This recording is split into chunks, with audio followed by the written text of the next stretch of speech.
হারামি, শুকনার ছেলে হেলিকপ্টার উড়ায় আর তুমি বউর হোটেলে বসে খাও। যদি টাকা আয় করতে না পারো তাহলে শুকনার ছেলের সাথে চলে যাও। দেখো এই নালায়েক হাল্ক তার বউর কাছে মার খেয়ে এখন রিকশা চালাচ্ছে রে। নালায়েক হাল্ক রে, তোর বউকে নিয়ে চলে গেলাম হাল্ক রে, বিদায়।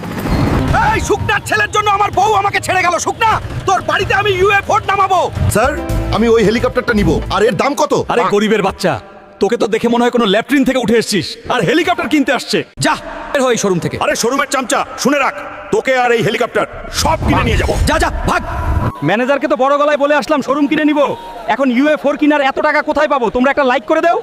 শুনো দেশবাসী, যে জমিদারের দুই মাথাওয়ালা নীল পালোয়ানকে হারাবে সে 100 কোটি টাকার পুরস্কার পাবে। আমি ওই পালোয়ানকে হারাবো আর 100 কোটি টাকা জিতবো। শুনো গ্রামবাসী, কেউ কি আছে যে এই দুই মাথাকে হারাবে আর 100 কোটি টাকা নিয়ে যাবে? কারো কি নাই এত সাহস? আমি হারাবো এই সবুজ পোকাকে আর জিতে নিব 100 কোটি রে। তোমরা লাইক সাবস্ক্রাইব করে বাংলার কুস্তি খেলা শুরু হয়েছে। হাল্ক মোটেও ওই দানবের সাথে পেরে উঠছে না। তোমরা বাবা মাকে ভালোবাসলে লাইক সাবস্ক্রাইব করে আমার শক্তি বাড়িয়ে দাও যেন এই দানবকে হারাতে পারি। আজকের কুস্তি খেলায় বিজয়ী হয়েছে আমাদের হাল্ক। ধরো এই নে 200 কোটি আর এই হেলিকপ্টার আজ থেকে আমার। এখন বের হয়ে যায় শোরুম থেকে।